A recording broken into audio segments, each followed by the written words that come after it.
You know the Magna culture, right? Nobody works for me. You people work with me. I'm working for you.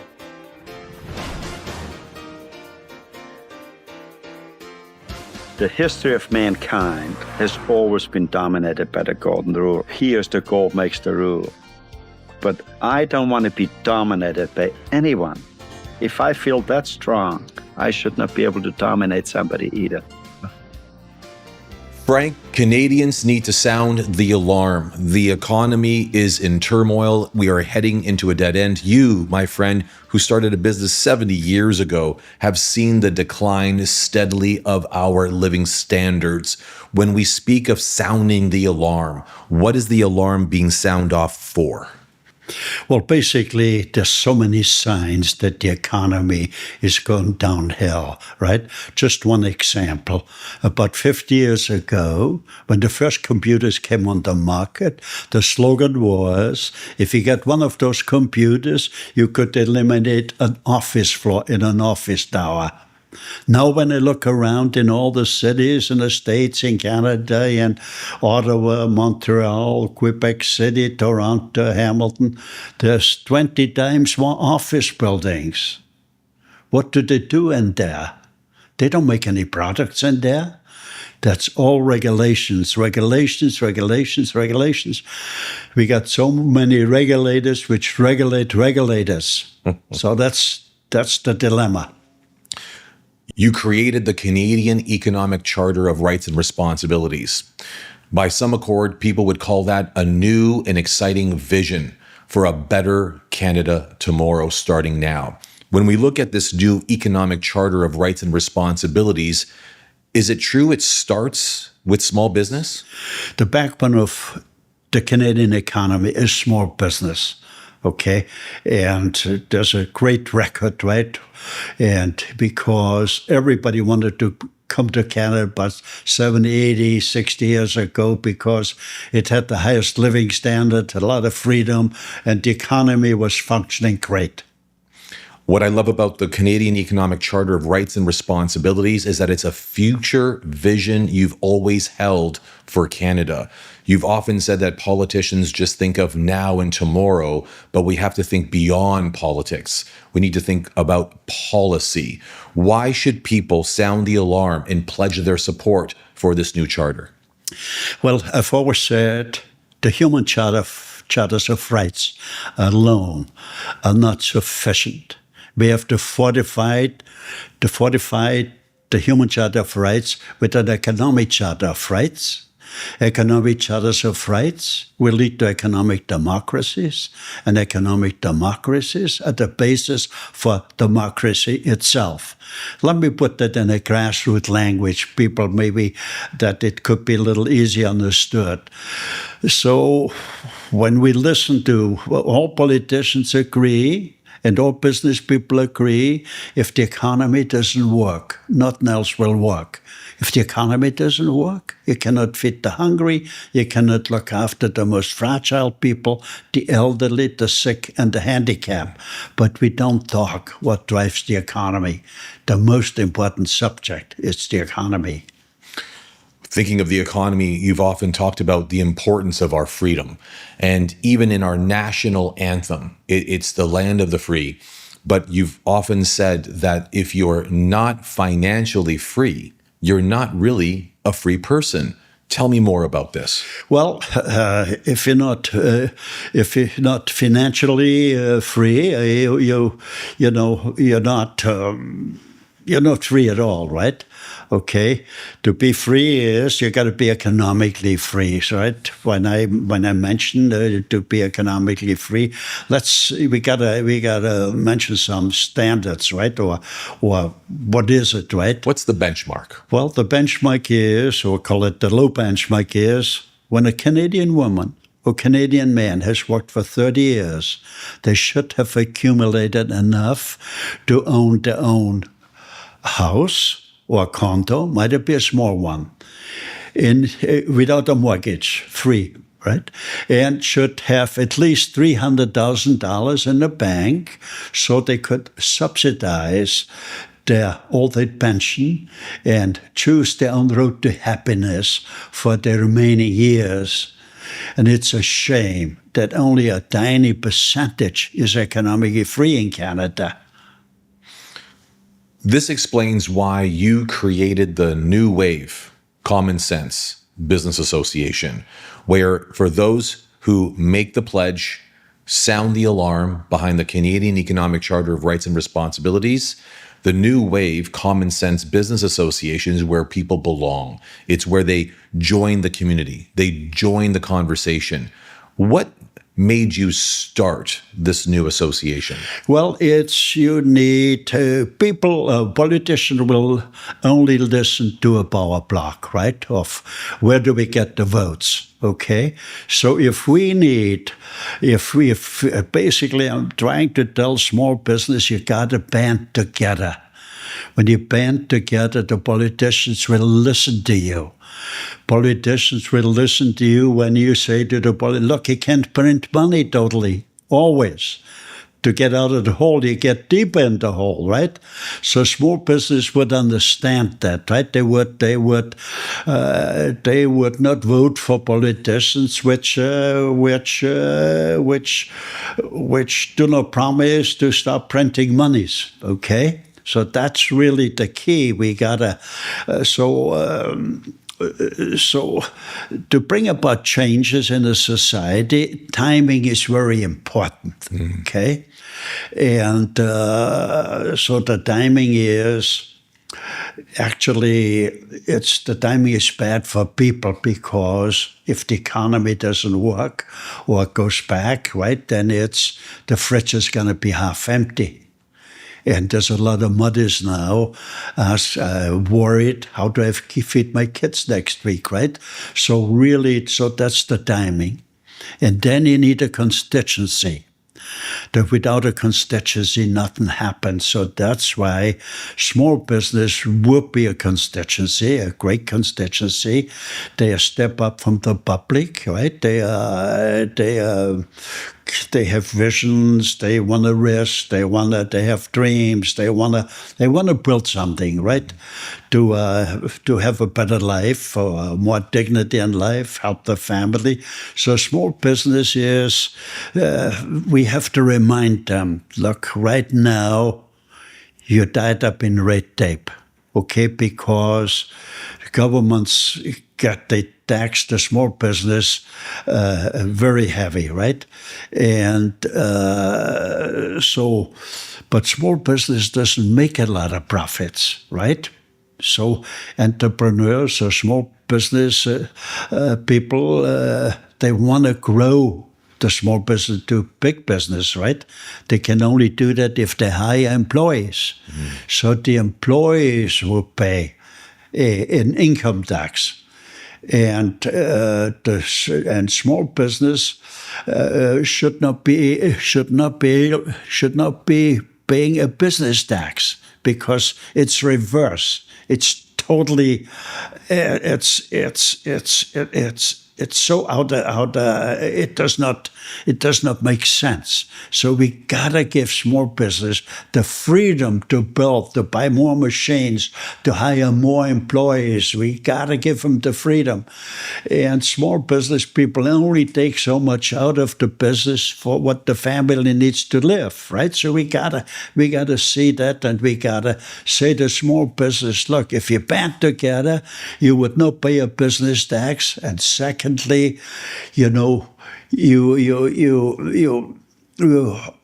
had trade councils. You could properly look after, right? That there's workplace safety, that the environment is guaranteed, and ethics, etc. Right? And you could self-regulate yourself, right? You don't need to get the municipal, the provincial, the federal regulators. Get them out of your business, right? Because small business regulated themselves for hundreds of years, right? Well, we know this because you started a business 100 years ago. So looking back at your history, and we're talking to a man who started a small business, became a big business, and created a multi-billion-dollar business. realizing the history of not just regulation, bureaucracy, and policies, but also politicians. But let me make a point. What I hear you saying, though, loud and clear, Frank, and it's always been this clear for me, is that by banding together, you wish to see small businesses unite their voice. By doing that, they create a power, a uniformity, creating a condensed, a compressed, and a consolidated effort to put not the pressure on policymakers or politicians, but to make their needs clear. Because as politicians run on policies and, dare I say, promises, what you've given small business owners of today for a better tomorrow is a playbook. And that's powered by the Canadian Economic Charter of Rights and Responsibilities, and it's mobilized in the New Wave Common Sense Business Association.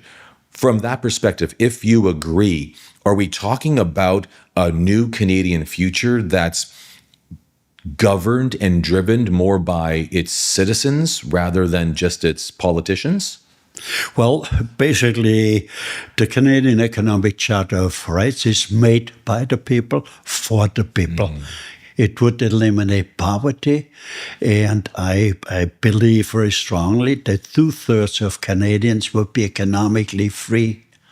Okay, and that would be call it the richest middle class of any country in the world, right? Okay, and the middle class could look after the 1/3, which for one reason or the other is.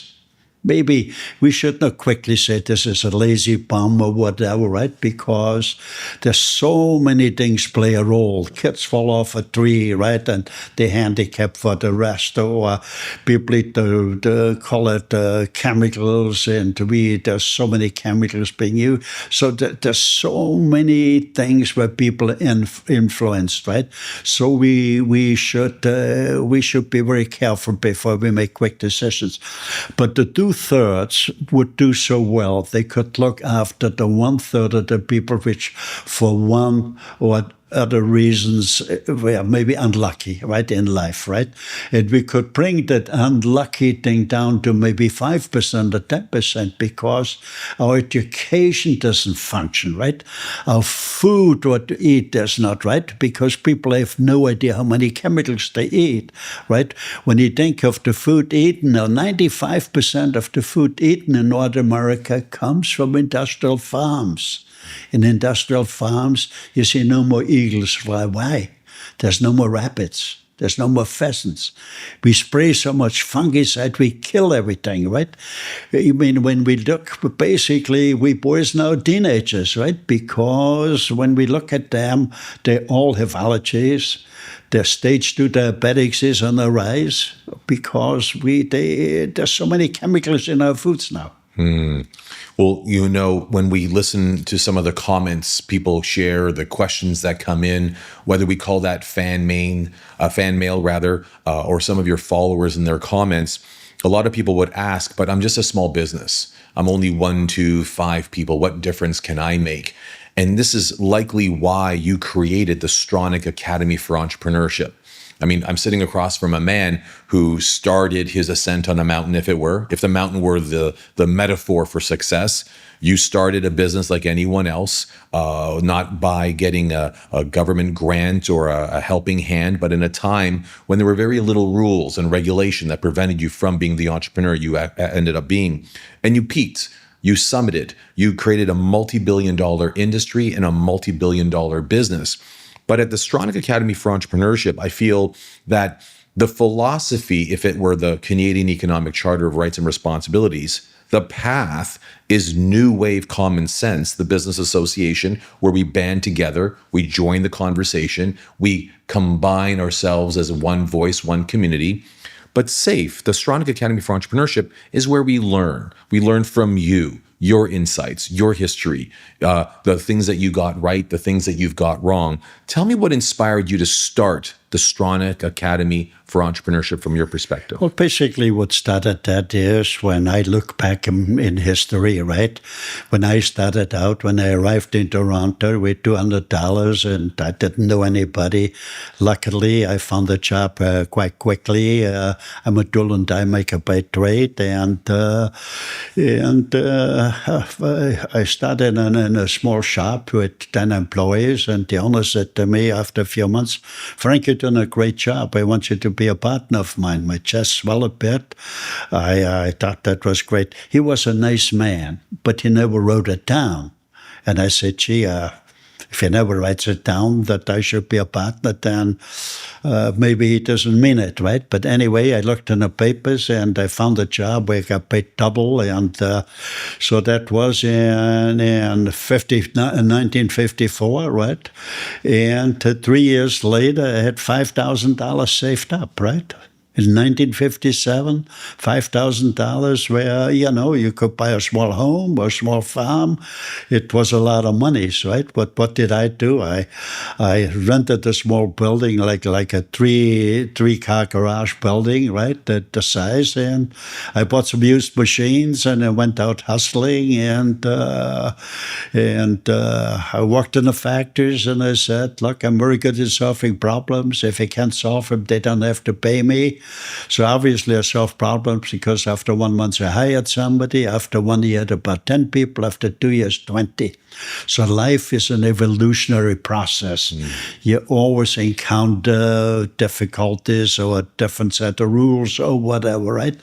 So in my case, it happened. I noticed my foreman was a little different, a German fellow by the name of Herman. So I said, "Herman, what's the matter with you lately?" Well, Herman said to me, "Frank, I want to start my own business." I said, "I sympathize with that." I said, "Let's talk tomorrow about it. Maybe we find a better answer," right? That evening I was talking to myself. I said, if that foreman's got to leave me, that would stifle my growth. No good for me. The next reason was if the foreman will leave, I got to do all the work. I'd like to live less. And the third reason was, if I hire a new foreman and then don't show him how a business is run, I still got to do all the work. And if I show him how a business is run, after 1 or 2 years, he would leave and start his own business. To make a long story short, I went to Herman the next day and say, "Herman, why don't we own together a factory? And you own a third, I own 2/3. He looked up and said, "Do you mean it?" I said, "Yes." We went right away to a lawyer. And we wrote up a contract, and it didn't take long. The building was built, and Herman worked like crazy. That was his factory. That was his. He was so proud. And so over the next years, then I did about with 6 foremen, I did about a similar thing, right? So after 5 years, I had about 7 factories. Had cash flow like crazy.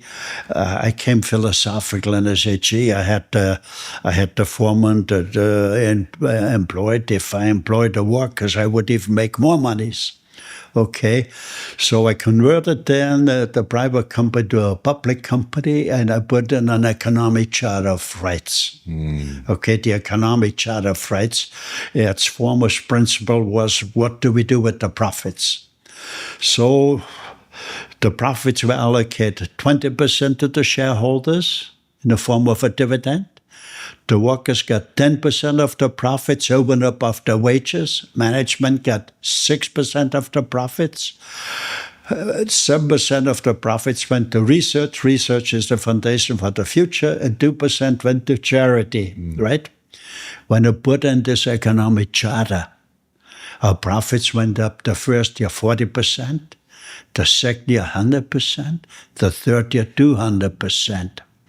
When you let workers participate in a tangible way, they get a portion of the profits, you release an energy of untold proportions.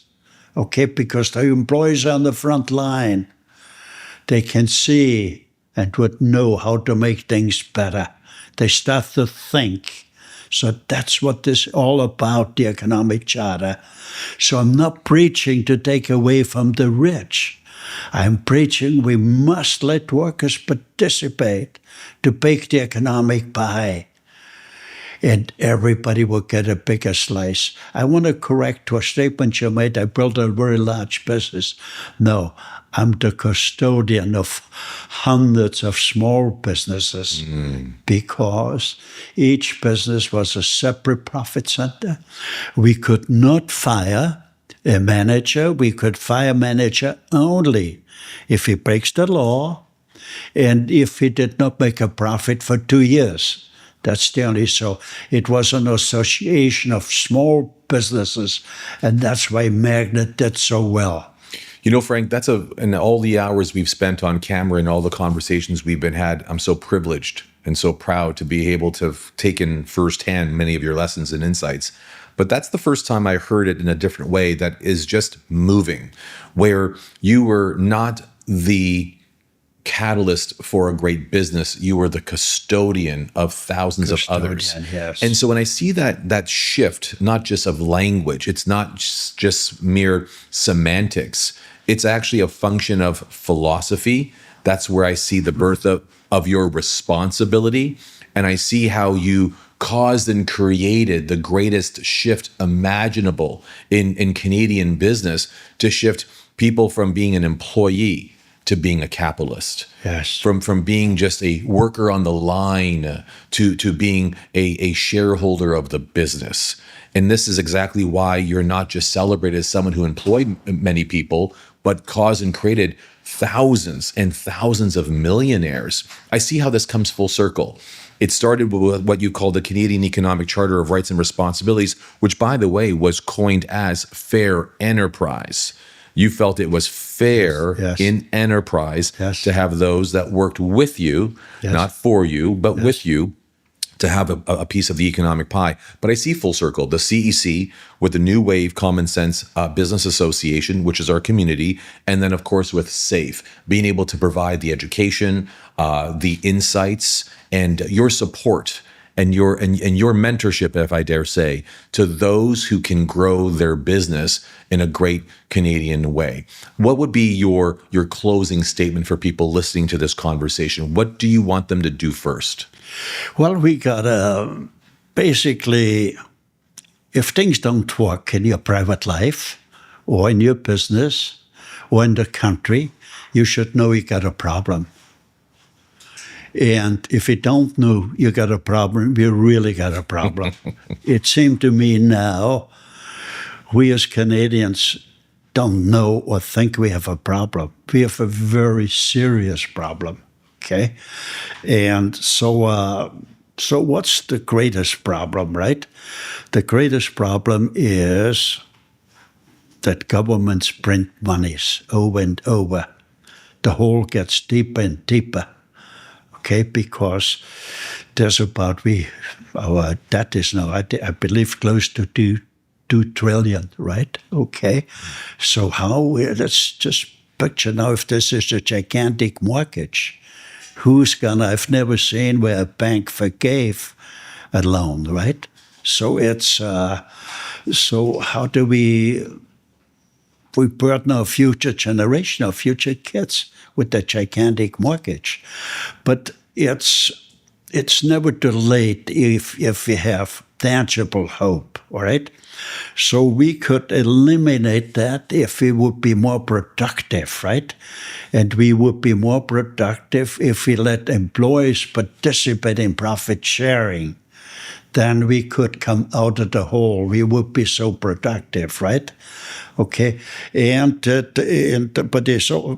I would also point out we're all a bit to blame for, right? That we don't question, that we don't ring the bell, right? And actually, the most blame is the politicians are the most to blame, and then the bureaucrats are to blame, but that did not come overnight. That was built up over 7 years, every day, a little more bureaucracy, okay? Okay, and now politicians can't, they can't move. They're trapped in a system. We got to change the system. And when you look back in history, I've always mentioned Winston Churchill, right? Winston Churchill in his later years says, "Goddamn Parliament, it doesn't work." He said, "There's only politicians in Parliament. The mandate of a politician is to be elected or re-elected." So he says, the whole country is run by political reasons rather than socioeconomic reasons. And Churchill said, we need a chamber of citizens in Parliament to balance out the politicians. But that's too cumbersome. I believe the Chamber of Citizens would be Canadian small business because they always worked on a level playing field. They had no special subsidies or the tax system, right? That never favored them, right? Okay. So I think we gotta wake up small business, right?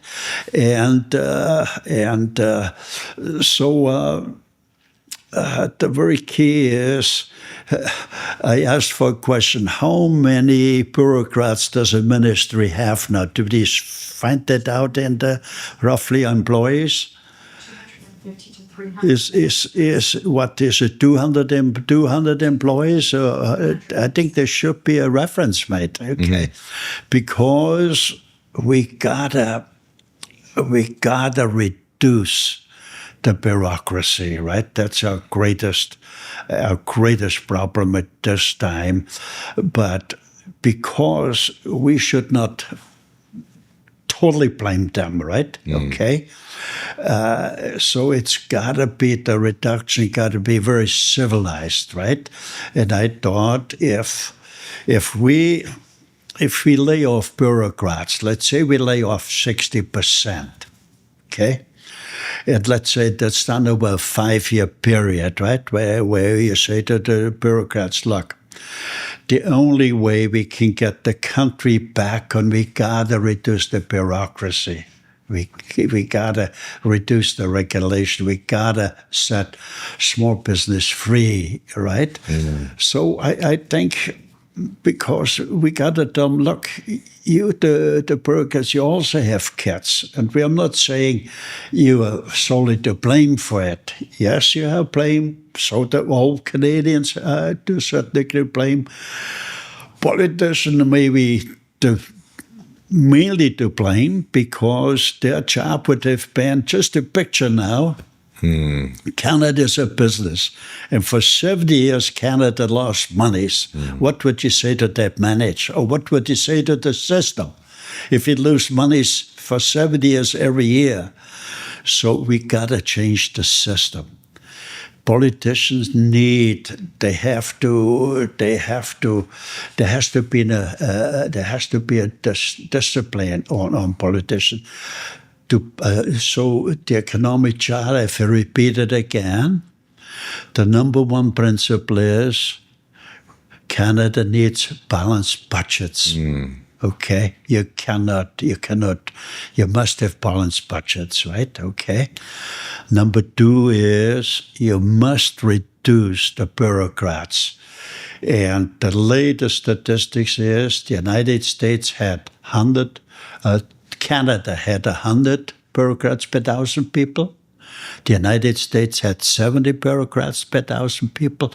Japan had 40 bureaucrats per 1,000 people. I think when I look back about 60 years ago, the bureaucrats were maybe about 10%. Okay, let me give you an example. When I built my first factory 60 years ago, I had to build a new factory in the town of Richmond Hill. Richmond is a little north of Toronto. I had a set of blueprints. I went to the city hall. I spoke to the people which were in charge of the building permits. I gave them the blueprints. They looked it over and they said, the building prints stamped by qualified engineers. It's qualified for snow load, wind load, sewage. Everything is fine. We're so glad you built this factory in Richmond Hill, and I got my permit. Okay, now I'm waiting 3 years to get the permit for a farmer's market, and I see left and right buildings going up, 500,000, a million square feet. They're all warehouses to warehouse food and everything here, right? And there, a Canadian company wanted thing, and we prevented because the bylaw says a farmer's market could only have 5,000 square feet. Or 3,000 square feet, pardon me, but I want to have 5,000 square feet. Right? I mean, it's absolutely crazy. Yeah. We gotta get the small business. You got the future of Canada in your hands. You might not like the politician, but you left your kids. We got to do something. You got to join. So there's only positives in there for you, right? We're not. No chainsaw approach, very civilized, not saying the politicians are the only ones to blame or the bureaucrats. Yes, they're to blame, but we're all to blame, right? But we gotta change it. We gotta start. We gotta give small business classified for 300 employees and lower, right? We gotta give them freedom. We got to give them the freedom the way it was maybe just 60 years ago. The freedom I had when I rented my first building. I had a sign up there, Dolan die making open for business. I did not need any permits. I did not need any regulators. I just went into the cities and the factories and said, I'm good in solving problems. I didn't need anything. Look, small business should be free. When large business, well, regulated, but they have so many lawyers, like they can dodge most regulations. Okay, so we gotta set. Small business has always been the backbone, and that's why it's so important. Huh? Politicians will listen to small business if they band together, and it's a new one, the new wave. Common sense business. It's the new wave because the Chamber of Commerce, and then they have not rung the alarm bell. Okay, it's not. It's like, look, it's business like always, and we go down deep and deeper, right? Deep and deep in the hole. We cannot. We gotta wake up. What we're doing to our kids. Okay, it's so crucial. I mean. How more can I plead and point out what we really should do? So for small business, look, you have huge to gain. Practical new business tax and practical new regulations. You can regulate yourself. Yes, small business will set up a committee for workplace safety, a committee for the environment, and ethics. But at the fraction what the thing will cost, the municipal, the provincial, and the federal, right? So we gotta lay off employees, but it's civilized. So it's over 5 years, so we get 10% less. And after 5 years, you get 50%, whatever is left in there. But if you find a job in the private sector, there will be lots of openings. And let's say you got $100,000, your base was $100,000, and after 2 years you find a job in the private sector.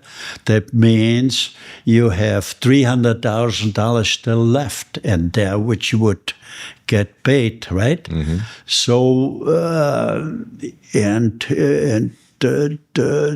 the regulation would be, if you find a job in the private sector, you get 50% of your remaining bonus.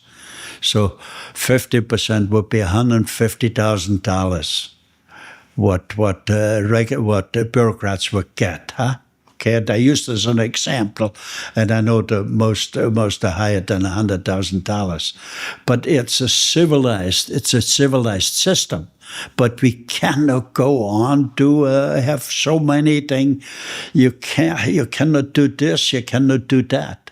And I'm always explaining it.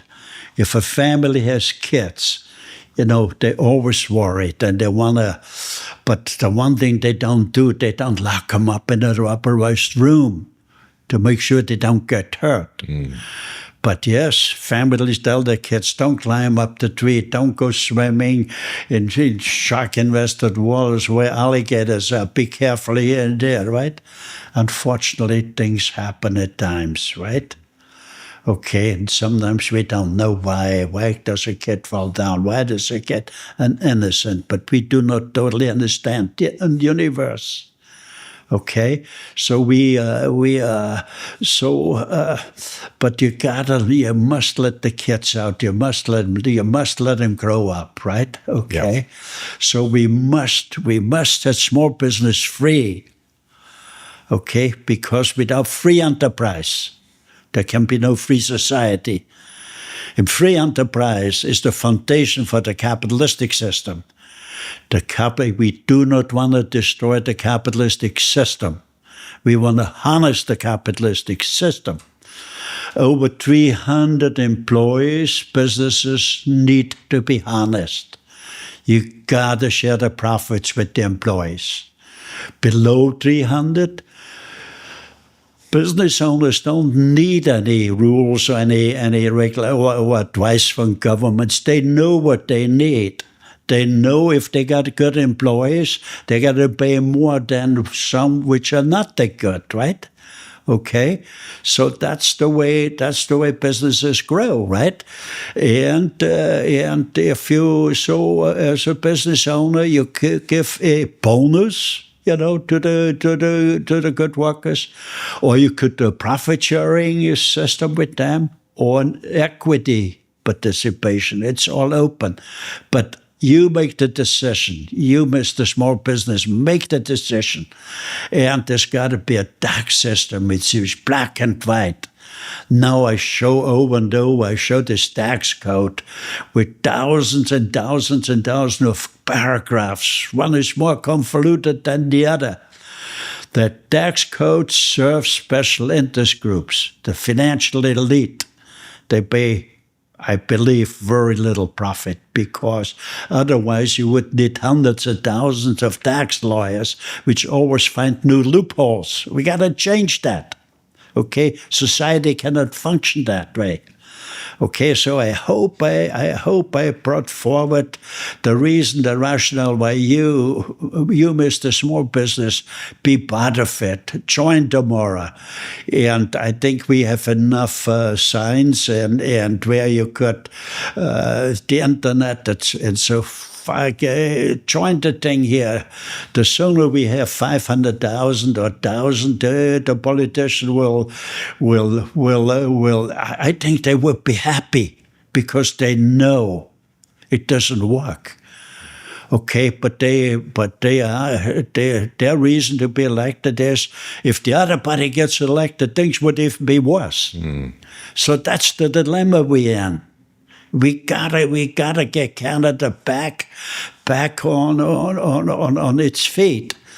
And one very serious consideration there is basically what we have two economic systems rising. One is the communistic system. Basically it works. That includes China and Russia. That works. 10% of their population are part of the military. Another 10% of the populations are the super bureaucrats. The 20% tell the 80% of the people, if you step across the line, there's consequences. That means their freedoms are they're not totally free, right? Yes, they have better homes. Yes, they have less hunger. They have a lot of things happen better. But freedom is Canadians, Americans. The number thing was freedom, and politics was one. They wanted to get away, so the countries were run great, but that has gone now. It's gone bureaucrat statistic, So what we got, when we look at the capitalistic system, and I'm saying again, we should not destroy the capitalistic system. We just need to harness it when the companies grow larger. But the capitalistic system, if we leave it the way it is, it's self-destroying. What do I mean by that? Every day there's less capitalists. Okay, basically, we could, in 50 years, we could wind up with 50 capitalists, which is another form of kingdom. But it wouldn't go that way because the communists would take over. The poverty in the inner cities is increasing like crazy. If you go in Baltimore, Detroit, or New York, in the inner cities, like it makes India look, the slums in India makes them look great, right? I mean, that's what we have. The poverty there is. To a kid in inner city Detroit, the human child doesn't mean anything. You're only free to be hungry. So the problem is with the capitalistic system right now, there's about 1% hold about 50% of all the wealth in the United States. And the 1% tell the 99%, you got all the freedom in the world. You're also free to be hungry. And that's why the capitalistic system need harnessing, not destroying. And the rich people if the rich people or the financial elite, they gotta realize they gotta support the economic charter. Otherwise, they gotta lose everything. And because that would be a system, it's a different form of kingdoms, right? And so freedom is the number one, goes over everything. I hope with my comments, I hope I have woken up small business, and I hope they flock, because you got nothing to lose, only so much to gain. I think you have. And I think in my concluding final thoughts, here's my take. A lot of people watching you speak and sharing what you do, some might even have the criticism and saying, well, what gives him the right or even the esteem to say what he has? But I sit before a man who didn't become successful or a billionaire or an industry titan because you were motivated and brilliant or smart or genuine. You were all those things. I see a man who was obsessed, Frank, on fixing things that didn't work, not just in business, but inside of your own economies, inside of the world. I see that in your farms, the way you build cars, even the way you run your own kitchens. I mean, you're a man who doesn't like to be with things that don't work. And Canada currently, in its current form, doesn't work. I also know that there are people who will watch you, listen to you, and ask, well, how did he get to know these things? And I know I sit before a man who's been on all sides of the business world. You've sat with politicians. You've been on boards of publicly traded companies. You've worked with, and if not advised, and lectured at many universities, highly esteemed around the world. You've worked with people large and small. So you have earned the right of understanding the history of where Canada's come from, but the trajectory for where it's going. Some other comments I know that people will say was, why not Frank Stronach just retire and slow down? And I have to admit, I laugh out loud, literally, Frank, because you could live a life of luxury because you have much to live. But I think you're obsessed with as much your life as much as it is important for you to leave a legacy. And your legacy is in the form of the Canadian Economic Charter of Rights and Responsibilities, making sure that small business owners ring the bell, unite their voice, consolidate on a stand, and make Canada economically free again. I think you are moved by the new wave common sense business association, where people can band together, join the conversation, and co-author what comes next for this fine country. And I also believe that you know that SAFE, the Stronach Academy for Entrepreneurship, is where people can learn the lessons on how you came to be. Here's my last statement, though. It's been said that in the world of performance, you know performance, Frank, you're no stranger to it. You've won money with horses that performed well. You've won accolades with a business that worked well.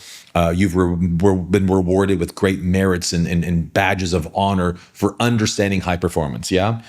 But it's been said that where there's high performance, there's low tolerance. But where there's high tolerance, there's low performance. And to your point is that we've tolerated as a Canadian people Yeah. Very low performing political games, very low performing policies, very low economic standards. We've grown used to very low performance because we've had high tolerances. So I believe that you ringing the bell is not just about fixing the problem. It's about being able to reclaim Canada and its possible future. And we have you to thank for that. Well, you see, when we're young, we all hustle a bit to make some money, saying that we can live in dignity and help the family.